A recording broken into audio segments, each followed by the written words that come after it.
Baik Bapak Ibu, silakan duduk.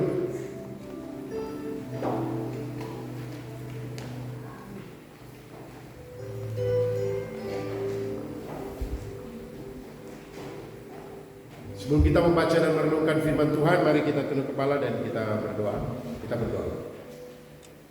Allah yang kekal, Bapa yang kami sembah dan muliakan melalui dan di dalam nama Tuhan Yesus, kami bersyukur karena Engkau Allah yang hidup, Allah yang berkuasa, yang selalu ada dan bersama-sama dengan kami dan selalu memelihara kami. Firman mengatakan bahwa kasih setiamu dan rahmat selalu baru tiap pagi. Terima kasih Tuhan untuk persekutuan pada pagi hari ini. Kami saat ini mau membaca dan merenungkan firman-Mu. Tuhan kiranya akan memberkati kami, mengurapi kami, hamba-Mu juga yang menjadi alat selalu berkat firman Tuhan mengurapi hamba-Mu. Kami semua berikan sikap hati yang benar bagi kami, belajar firman untuk melakukannya, supaya kami hidup dalam berkat-berkat firman-Mu. Terima kasih Tuhan, berfirmanlah kami siap mendengar. Dalam nama Tuhan Yesus kami berdoa. Amin. Shalom. Shalom. Lagi shalom. Shalom. Tuhan, kita bisa berkumpul bersama di hari ini. Saat ini kita akan membaca salah satu bagian firman Tuhan di dalam Injil Matius pasal 24. Saya mohon maaf, minta tolong Pak Segi pindah mobil kan, dia punya cahaya kayak di silau sekali. Kunci dari sini. Matius pasal 24. Matius 24 ayatnya yang ketiga sampai ayat yang ke-14. Matius 24 ayat 3 sampai ayatnya yang ke-14.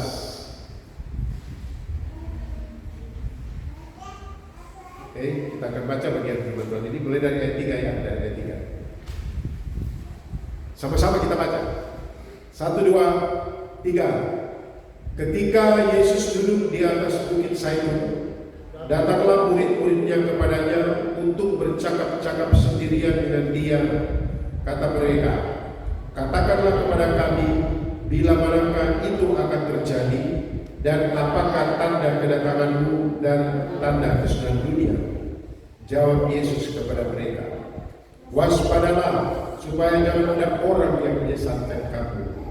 Sebab banyak orang akan datang dengan memakai namaku dan berkata, akulah Mesias, dan mereka akan menyesatkan banyak orang.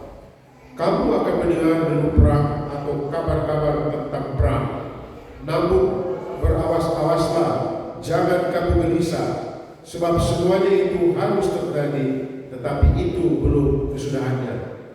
Sebab bangsa akan bangkit melawan bangsa, dan kerajaan melawan kerajaan. Akan ada kelaparan dan gempa bumi di berbagai tempat. Akan tetapi semuanya itu barulah permulaan penderitaan menjelang zaman baru. Pada waktu itu kamu akan diserahkan supaya disiksa, dan kamu akan dibunuh dan akan dibenci semua bangsa oleh karena namaku. Dan banyak orang akan buta, dan mereka saling menyerahkan dan saling membenci. Banyak nabi palsu akan muncul dan menyesatkan banyak orang. Dan karena makin bertambahnya kedurhakaan, maka kasih kebanyakan orang akan menjadi dingin. Tetapi orang yang bertahan sampai kepada kesudahannya akan selamat. Dan Injil kerajaan ini akan diberitakan di seluruh dunia menjadi kesaksian bagi semua bangsa. Sesudah itu barulah tiba kesudahannya. Demikian jauh membaca firman Tuhan. Yang berbahagia adalah mereka yang mendengarkan firman Tuhan dan yang melakukannya dalam hidupnya hari lepas hari. Terpujilah Tuhan Yesus. Bapak Ibu Saudara yang saya kasih dalam Tuhan, sekarang lagi rame-ramenya perang di Gaza ya. Jadi Hamas menyerang orang-orang Israel sipil ya. Jadi kita lihat itu faktanya itu ya. Jadi kelompok Hamas ini mereka menyerang orang-orang ini di hari Sabat. Mereka serang dan Israel balas dendam, terjadilah peperangan. Tapi peperangan di situ adalah peperangan yang sudah biasa, sudah dari dulu. Tapi saudara yang saya kasih dalam Tuhan Yesus Kristus, kita tidak akan membahas itu. Dan banyak orang sudah mungkin seperti bertanya ke saya, Bapak ini apakah Tuhan Yesus sudah mau datang? Apakah ini tanda-tanda? Ya iya, sesuai firman Tuhan. Tapi saudara, sebelum saya jelaskan, Alkitab menjelaskan satu saat Israel kalah akan kalah perang.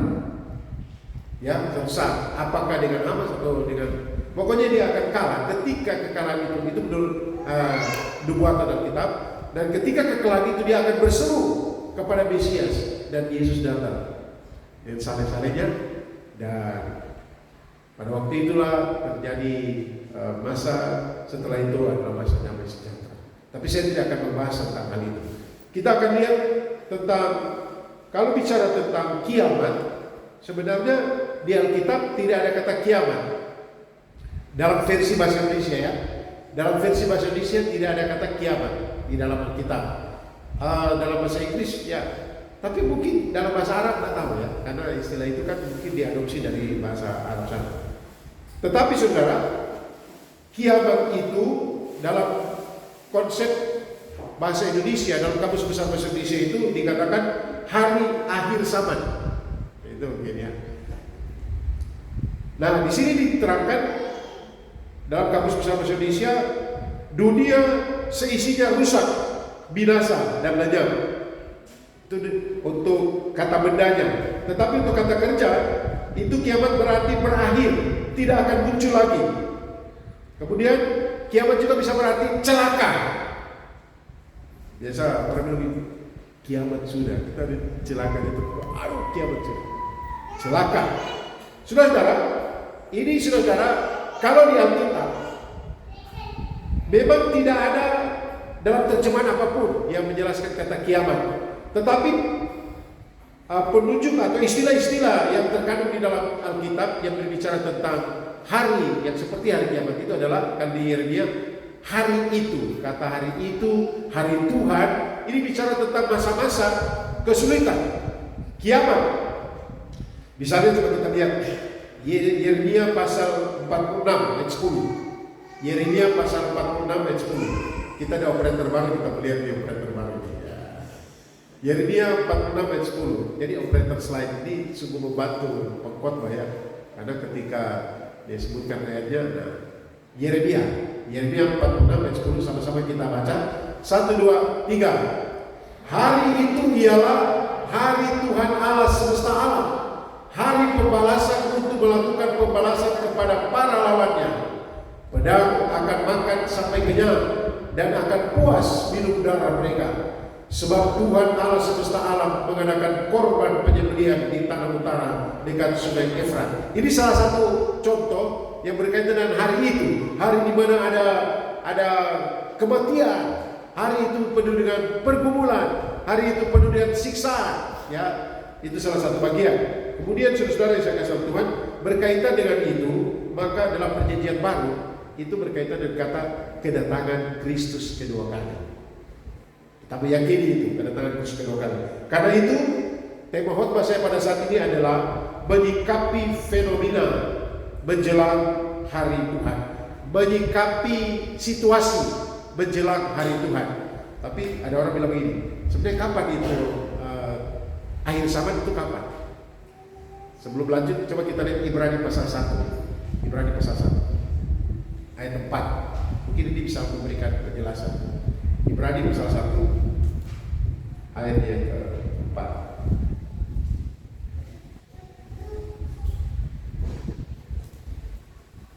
Oke. Mulai dari ayat 1 ya. Ayat 1 mulai dari ayat 1 saja dulu. 1 4. Setelah pada zaman dahulu Allah berulang kali dalam pelbagai cara berbicara kepada nenek moyang kita dengan perantaraan nabi-nabi, maka pada zaman akhir ini Ia telah berbicara kepada kita dengan perantaraan anaknya yang telah Ia tetapkan sebagai yang berhak menerima segala yang ada. Oleh Dia Allah telah menjadikan alam semesta. Ia adalah cahaya kemuliaan Allah dan gambar wujud Allah, dan menopang segala yang ada dengan firman-Nya yang penuh kekuasaan. Dan setelah Ia selesai mengadakan penyucian dosa, Ia duduk di sebelah kanan yang maha besar di tempat yang tinggi, jauh lebih tinggi daripada malaikat-malaikat, sama seperti nama yang dikarenakan kepadanya jauh lebih indah daripada nama mereka. Jadi ayat zaman itu sejak kapan? Ayat 2 bilang sejak Yesus lahir ke dunia. Itu sudah akhir zaman. Berarti sudah panjang sekali ya, sudah 2023. Dah lama. Nah saudara-saudara yang saya kasih Tuhan Yesus Kristus, kita kembali ke Matius pasalnya yang ke 24. Kita kembali ke Matius pasal 24 supaya kita fokus di situ. Matius pasal 24. Nah, tema yang saya sampaikan tadi yaitu menyikapi situasi, menyikapi fenomena menjelang kedatangan Kristus kedua kali. Jadi ayat sama itu sudah saja Yesus datang pertama kali. Tapi yang saya akan bahas di sini adalah Yesus datang kedua kali. Saudara, sebagai orang yang percaya, kita harus tahu fenomena-fenomena apa atau tanda-tanda apa menjelang kedatangan Kristus yang kedua kali. Dan kita harus memiliki sikap yang benar dengan tanda-tanda itu. Pertanyaannya, bagaimana seharusnya kita bersikap ketika kita lihat ini sudah waktunya rupanya. Bagaimana? Kita harus bikin bagaimana? Nah, berdasarkan Matius 24 ayat 3 sampai 14, saya catat di sini ada 4 sikap yang harus kita miliki menjelang kedatangan Kristus, menyikapi situasi-situasi yang ada. Ya, ada seperti perang Teluk dulu. Waduh, dia bilang, Pak, ini sudah bayar sama dia, mau perang dunia. Saya bilang, belum, itu tahun 90 kah, 91 kah. Jadi majelis gereja kami di Pastori lantai 3, di atas, baru kita diskusi dengan bapak-bapak. Wah, ini ada perang ini, di Iran mau perang dengan Kuwait, waktu itu kan, dengan Kuwait, kemudian Amerika datang. Wah, perang Teluk terkenal, baru ada perang lagi di bagian Argentina, di Pulau Malvinas. Itu tahun-tahun itu ya. Baru mereka diskusi, Bapak Gembala, jadi ini Tuhan Yesus sudah datang. Saya bilang belum, sebelum Israel kalah perang, belum. Kata firman Tuhan ya. Karena kita bilang Israel pasti menang. Ya, umat pilihan, bangsa pilihan. Tapi mereka juga ini kalau perang sekarang, ini di Palestina banyak orang Kristen, saudara. Banyak. Ya, ini bukan masalah agama, ini masalah politik. Masalah politik, dan saya tidak akan jelaskan panjang lebar. Kalau Bapak Ibu Saudara mau cari tahu tentang Israel, Palestina, Gaza itu, dengar ceramah dari Bapak Bursena, bagus. Dia jelaskan Israel itu bukan baru ada sekarang, baru ada tahun 1948, sudah dari dulu. Yesus juga ada 2000 tahun lalu, Yesus sudah ada, dan seterusnya. Nah, tapi kita akan membahas tentang fenomena-fenomena itu. Nah, saudara-saudara, jadi ada empat sikap yang harus kita miliki. Tetapi sebelumnya kita lihat apa latar belakang dari peristiwa yang kita baca tadi. Kita lihat ayat 1-2 dulu. Matius 24 ayat 1-2 bilang begini. Sesudah itu Yesus keluar dari bait Allah lalu pergi. Rupanya Yesus ada datang ke bait Allah. Ini terakhir kali Yesus datang ke bait Allah, karena setelah itu 2 hari kemudian Yesus ditangkap, kemudian disalibkan. Sesudah Yesus keluar dari bait Allah lalu pergi, maka datanglah murid-muridnya dan menunjuk kepada bangunan-bangunan bait Allah. Ia berkata kepada mereka, kamu lihat semuanya itu. Aku berkata kepadamu, sesungguhnya tidak ada satu batu pun di sini yang akan dibiarkan terletak di atas batu yang lain. Semuanya akan diruntuhkan. Jadi Yesus dan murid-murid keluar dari bait Allah. Waktu mereka keluar, mereka tunjuk-tunjuk, waduh ini bagus sekali, bait Allah ini bagus. Memang indah sekali. Ini bait Allah bukan buatan Salomo, saudara. Ini bait Allah buatan dari atau kerja dari Raja Herodes atas perintah Raja Herodes. Nah, bait Allah Salomo lebih megah dari itu. Tetapi pada sahabat Yesus, ini bait Allah Herodes ini yang dibuat oleh Herodes ini indah sekali juga. Batu-batunya besar-besar. Dan ketika mereka keluar dan tujuh-tujuh itu, mereka mungkin akan berharap Yesus bilang, betul bagus sekali, memang indah. Tapi Yesus bilang, satu saat tidak ada satu batu pun yang akan tersusun di sini. Runtuh. Dan mereka, ini sesuatu peristiwa besar. Zaman itu tidak ada bom. Zaman itu ya orang berperang pakai panah, pakai tombak, pakai pedang dan katapel. Tapi katapel besar-besar. Yang batu bongkar-bongkar ya. Bukan tongnya bikin katapel begini ya. Tapi katapel mungkin sejenis katapel. Nah, jadi pada waktu mereka dengar, mana mungkin, tidak mungkin. Dan penasaran, saking penasarannya, mereka ketemu Yesus di dalam ayat 3 ketika Yesus duduk di Bukit Zaitun. Jadi Bukit Zaitun ini Bukit Zaitun, kita bisa lihat kalau itu bait Allah. Ya, sekarang masjid Al-Aqsa. Dulu pas lihat dan mereka tanya, mereka bercakap-cakap, mereka bilang, guru, kalau tahu dalam logat Papua, guru, itu kapan? Kapan itu mau jadi? Seperti tidak masuk akal. Nah, saudara-saudara, dari pertanyaan ini mereka tanya dua hal. Murid-murid bertanya pertama, kapan atau bila mana bait Allah itu akan runtuh? Kapan? Dan Yesus jawab sebelum angkatan ini berlalu. Kemudian pertanyaan yang kedua langsung lanjut, karena mereka pikir kalau bait Allah runtuh berarti itu kedatangan yang kedua kali. Atau dia tanya, kapan? Kedatanganmu kapan? Tanda kedatanganmu apa? Saudara, memang seringkali kita mau jawabannya kapan ya? Tuhan Yesus datang kapan? Kalau kita semua tahu Tuhan Yesus datang kapan, ada orang yang kacau balau pikirannya, kita bikin dosa saja ya banyak-banyak, pasti Yesus datang sejam kemudian itu bertobat semua. Karena itu begitu kan? Sebelum sempat bertobat harus mati dulu. Ya itu ketemu langsung kan? Tidak ketemu, kalau tidak percaya tidak ketemu.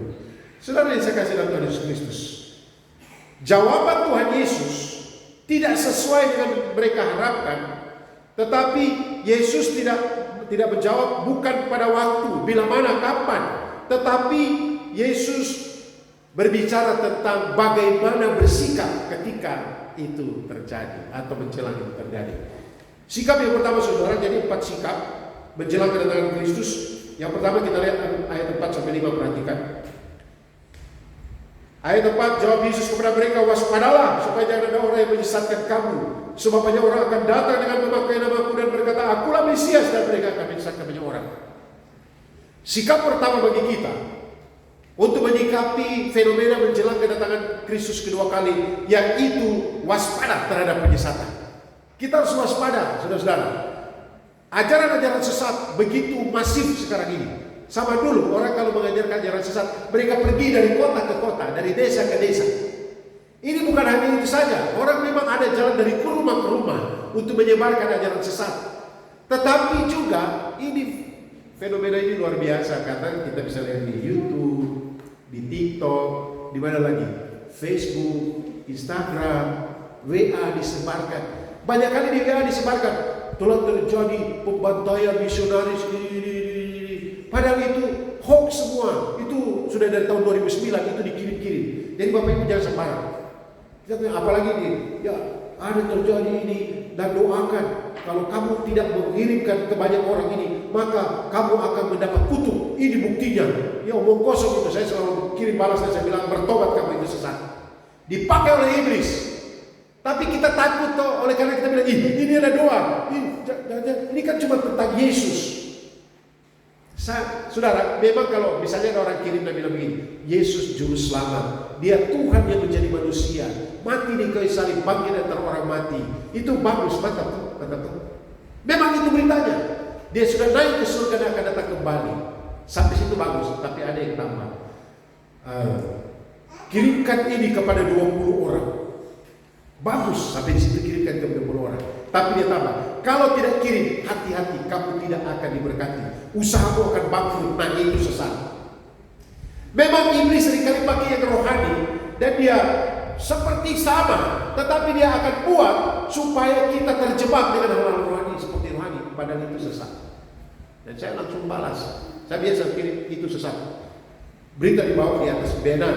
Ingat, iblis itu adalah malaikat awalnya yang jatuh. Dan Yesus berkata, atau firman Tuhan mengatakan bahwa iblis zaman sekarang itu dari dulu memang dia seperti malaikat. Dia malaikat yang menyamar.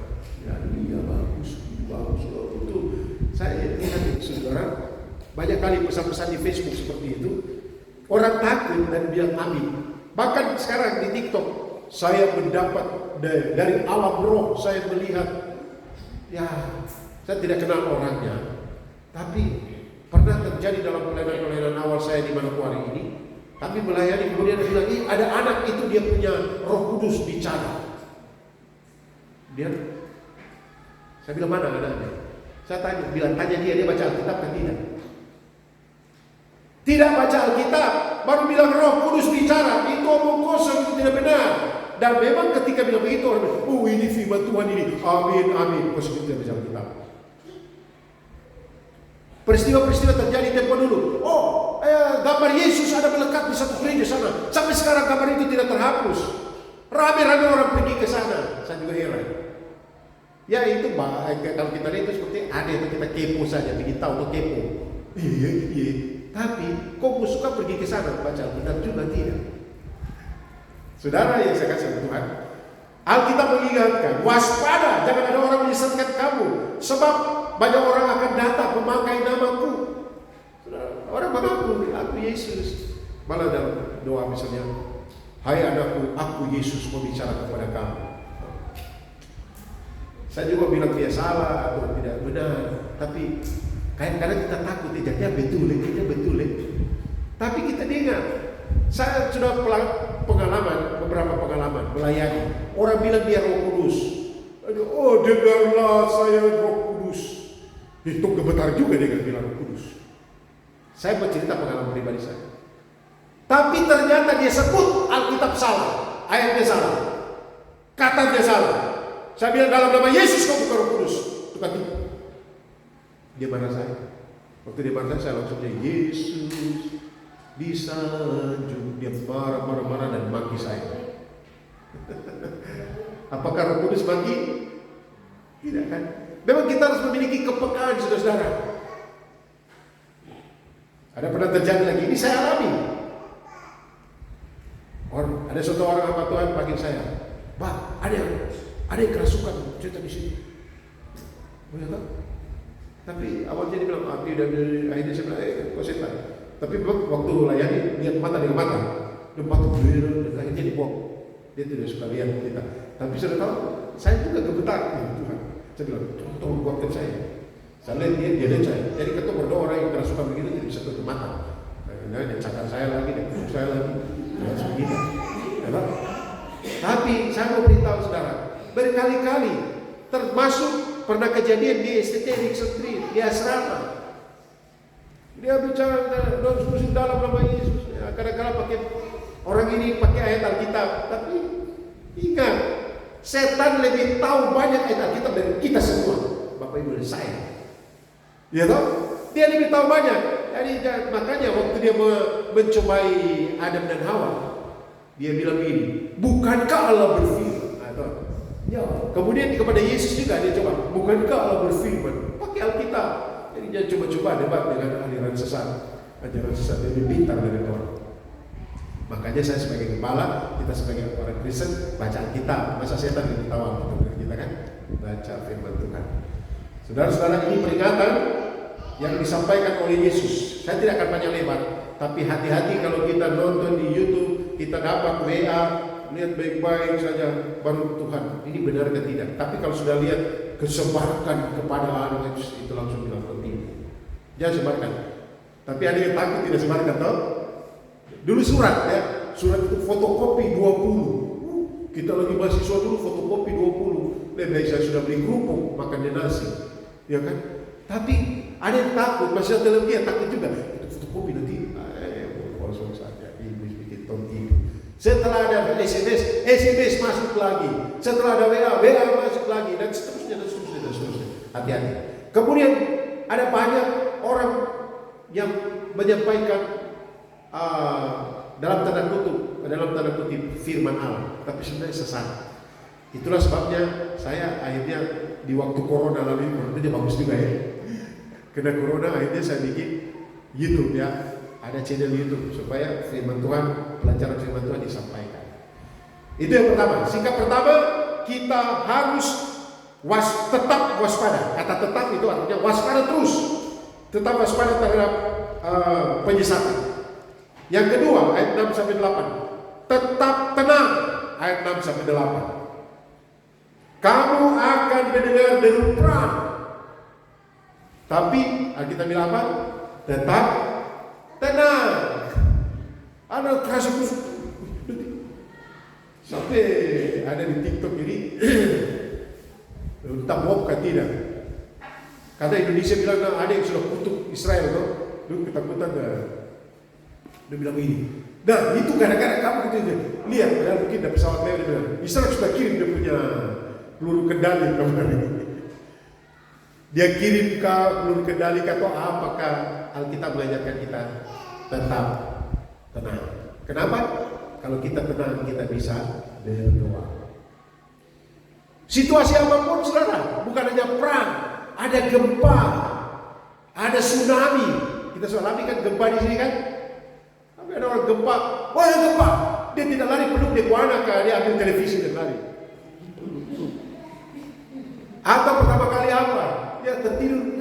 Saya biasanya kalau gempa, Mama anak tahu, istri saya, anak-anak tahu. Kalau gempa, ya saya turun pelan-pelan dari tempat tidur karena saya kan ada masalah jatuh. Justru bangun pelan-pelan, taruh sapu kaki bersama diri. Jadi kaget lompat langsung, tiba-tiba saya mati di mendadak gara-gara kaget saja, begitu ya. Saudara, kata kunci adalah tetap tenang. Dan bagaimana tetap tenang? Alkitab berkata, hanya dekat Allah saja aku tenang, daripadanya lah harapanku. Mungkin dunia ini tanpa harapan, tetapi Alkitab berkata, diberkatilah orang yang menaruh harapan kepada Tuhan. Situasi apapun, taruh harapan kepada Tuhan.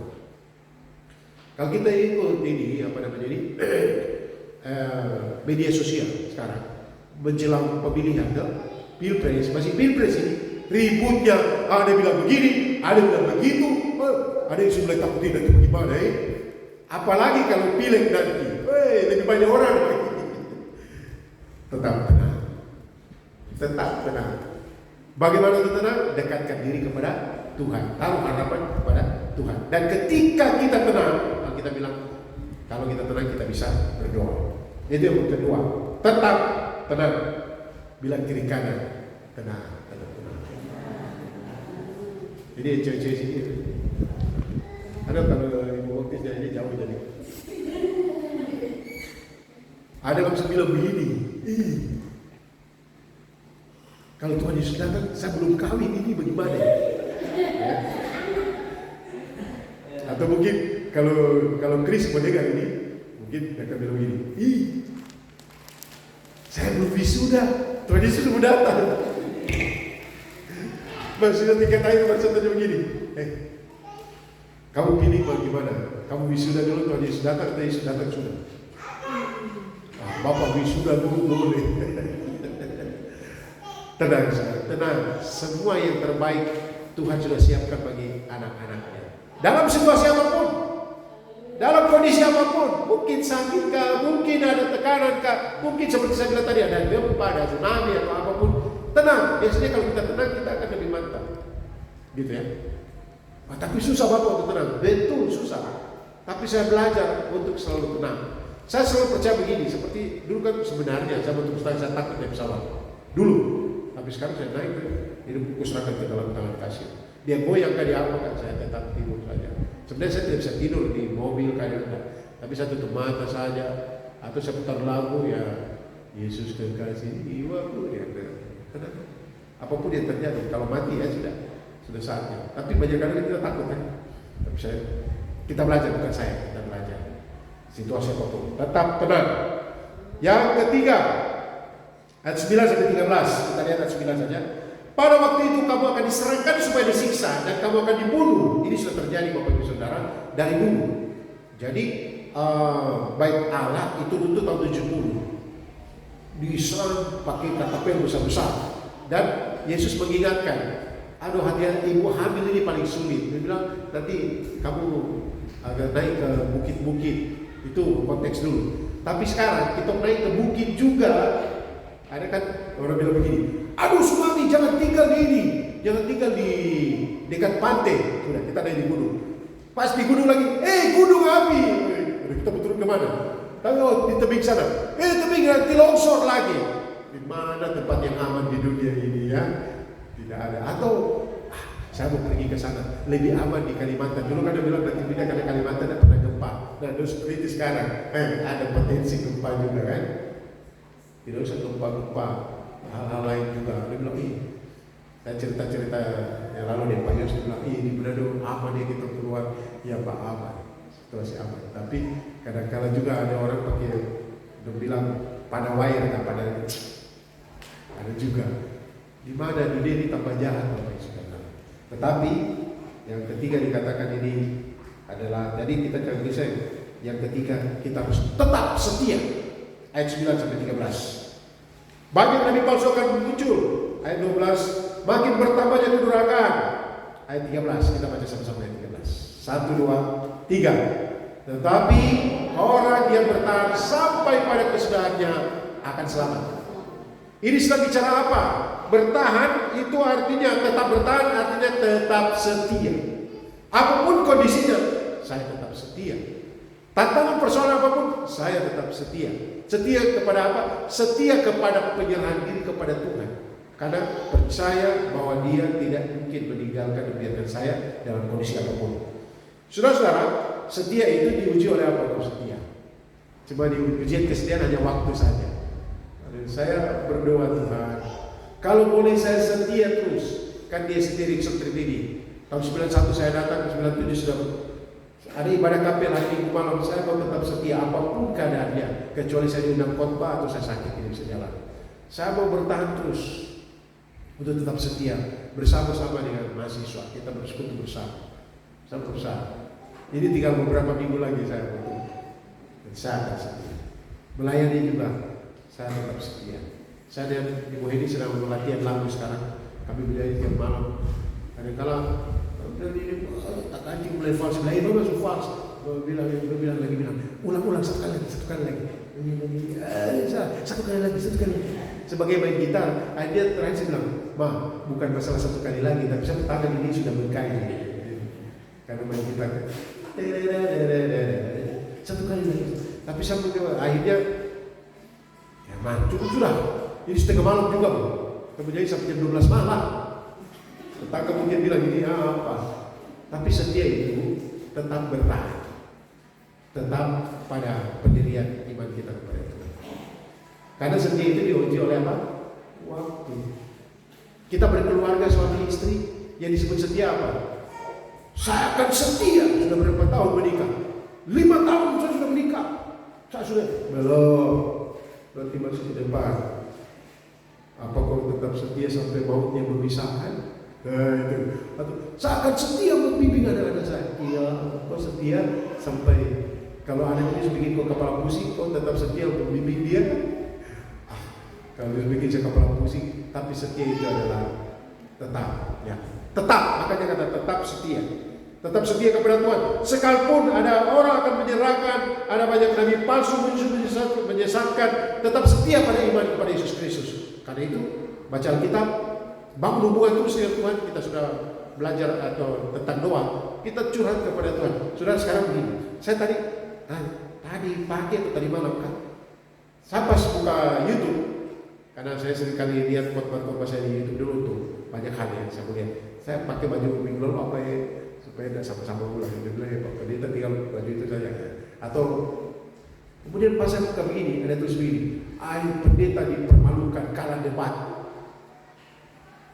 Saya lihat dan saya bilang begini, kok kalah debat? Kenapa kita berdebat-debat? Atau pikiran saya berkecamuk. Tapi hanya pikiran saya bilang begini, kalau kita mengalami Tuhan dalam hidup kita, kalau kita mengalami kuasa Tuhan, jawaban doa, apapun kata orang, bilang kalahkah, bodohkah, tapi saya bilang tidak apa-apa. Tapi Yesus saya alami dalam hidup saya. Sama dengan Polikarpus. Polikarpus ini murid Yesus. Pada waktu dia ditangkap, kemudian dia mau dibunuh. Hukuman untuk Polikarpus itu apa? Bapak Ibu, mau dibakar. Ketika dia mau dibakar, sebelum dibakar dia dibilang begini, kamu silakan menyangkal Yesus, silakan kau sangkal beriman. Dia bilang begini, 86 tahun aku mengikut dia dan tak sekalipun dia mengecewakanku. Bagaimana mungkin saat ini saya akan menyangkal dia? Marilah api datang kepadamu. Apapun kata orang, kalau kita mengalami jawaban doa di dalam nama Tuhan Yesus, apapun orang bilang, dia bilang, ya aku bilang saya apapun, tapi saya tetap percaya kepada dia, karena saya mengalaminya dalam hidup saya, hari ini saya. Alamilah Tuhan, Bapak Ibu, melalui berdoa. Sudah-sudah yang saya kasih Tuhan Yesus Kristus. Yang keempat, sikap keempat adalah ayat yang ke-14. Kita baca ayat 14 bersama.